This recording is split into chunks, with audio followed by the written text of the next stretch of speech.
And then there's, you get that on camera. Just get a good look at that.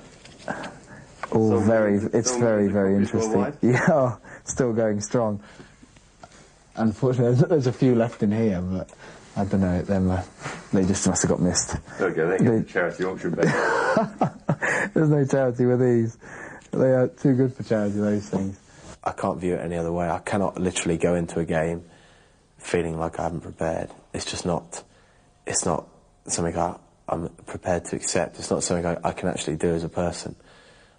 If I had to make a sacrifice, I'd kick at midnight for 2 hours and just do it that way. I'd have to be ready to play a game, and that's good for me. If the guys have arranged to go to the cinema in the evening and he's got to be at the Warner Centre or something at 7 p.m, if he's not kicking well, he just won't turn up. He'll still be down the club at 8:30.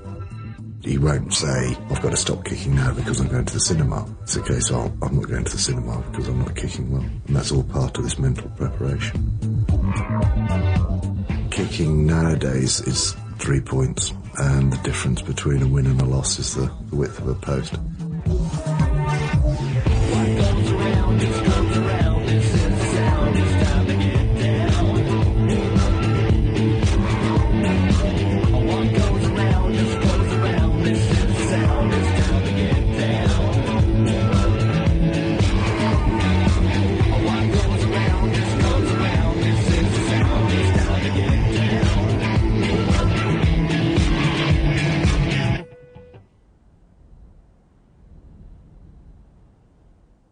Yeah, you have to whack those on. This is the infamous kit room.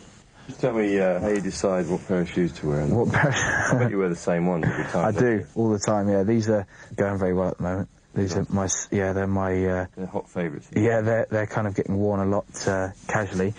These are the new ones, which are filthy.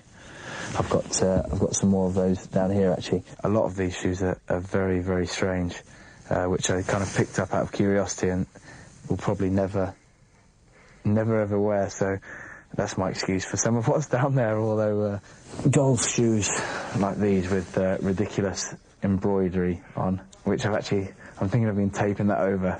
But the way I've been playing recently, I really don't need that on there. That's telling people who I am when I don't want to be known. David being Johnny's sort of kicking coach, guru, we had some sessions down in Bristol which were amazing. Johnny realised just how much work he had to do to be able to kick. Dave totally reshaped his kicking style, and at one point he couldn't kick the old way and he couldn't kick the new way. He was right in the middle of limbo. He is lucky that he's adept off both feet. There's not a weak foot, really. Obviously you can only place kicks with one foot because it's just too much to try and use both feet. It's no surprise, therefore, that he's right at the top of the game. I mean, you know, he's thought of, and I think quite rightly, as being really world-class quality. Perhaps that's why some of the other players around aren't world-class quality, because they don't put the time and effort in that he does, in terms of thinking about the game, thinking about his own performance, you know, analysing all different aspects of it. One of his great strengths is his intensity, his focus, his obsession with playing rugby, and I think that's why he's so good. But at the same time, I suppose what he needs to learn is there's a time to just say, great, I want to do something else. I've got to shut that away, and I'm going to, you know, let off a bit of steam. I'm going to go and enjoy myself. It's something completely different from rugby. Whether it's, you know, women, drink, rock and roll. Some sort of music room, which is more storage than anything. Oh, he plays the drums? Sparks is the drummer. And you play the guitar? I'm thinking about it. That could be my my little release valve. I had lessons and stuff, but I didn't progress to. I'm thinking about taking that to compete with Johnny's guitar lessons. So Johnny's having guitar lessons? Well, he's had one since I bought him the guitar for Christmas, so I don't think we'll be seeing any concerts or a pop career coming from. But I think if he puts his mind to something, then he won't be happy being reasonable or quite good at it. He'll want to be really good at it, and then he might be a bit more comfortable. This is Dad's office, where he comes in and works, takes charge of all my stuff and looks after me and incredibly organised. Thank God he How is. did that partnership come about? Did you say to him, Dad, I want you to manage my affairs, or did he say, Son, I want to manage your affairs? No. It all hit me rather quickly.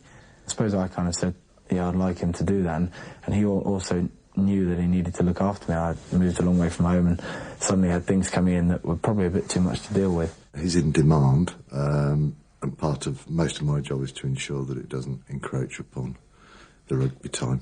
You know, he works closely with Rob Andrew at Newcastle. A lot of my time is taken up in ensuring that commitments are honoured and that it doesn't encroach upon his rugby time.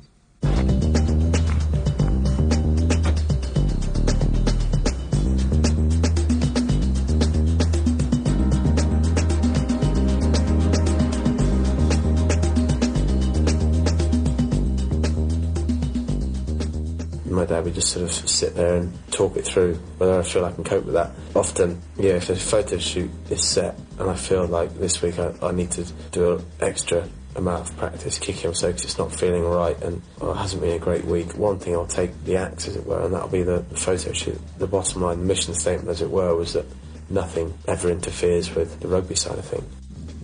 Have you made these? Especially 50 years old or something? The real? Yeah, they're real. Yeah, they're real. They may be older, aren't they? Yeah. Turn of the century, maybe? What is that? That is not good. I think I could honestly bend my toe in that. That is unreasonable. I think I'd have given up if I had to wear these. Painful.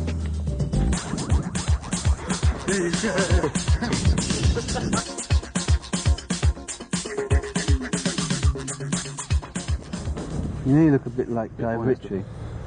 Right. Is that good or bad? Oh, always got a few Madonna, so. It's not something I'm massively keen on. I don't want to be seen necessarily in that light all the time. I think the plan at the time had always been to encourage him to come and play for Wasps, because that's where we were playing, basically.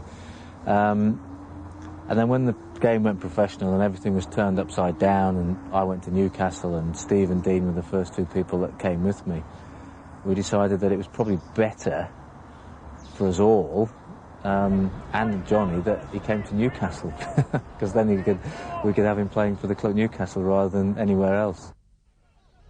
Early in Jonny's career, his mentor, Rob Andrew, was careful not to bring him into the first team too rapidly. And in Newcastle Falcons' championship-winning 97-98 season, Jonny spent much of his time watching from the bench. When Jonny did get a game, it was generally at inside centre. And just about stay on their feet as well. Excellent work from the bar forwards, but Archer denies them. Armstrong to Andrew. Lamb couldn't take it, but here's Wilkinson. It's Jonny Wilkinson. Needs support, gets it from Naylor, and then it's Lamb. Newcastle need quick ball. They've got it in hand, and it's Arnold! Vital try, just before half-time.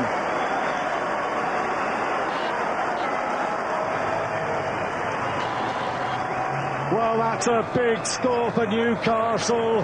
That will lift them at half-time. It puts them in the lead again. Richard Arnold does it, but it's a lovely break from Wilkinson. Stands Perry up. That is class from the youngster. Naylor, strong, Pat Lamahan, but really, it came from that break. And, well, a poor tackle there from Nicol, and Arnold's through, but that belongs to Wilkinson. But such was the hype surrounding Rob Andrews' protégé that it was at centre where he made his England debut against Ireland in April 1998, having played little senior rugby up to that point. Jonny's first start in an England shirt came in the notorious 76-0 drubbing against Australia on the Tour of Hell in June 1998. But despite this setback, Jonny would soon be established as the outstanding young player in the country, and looking to oust Rob Andrew from the Newcastle number 10 slot.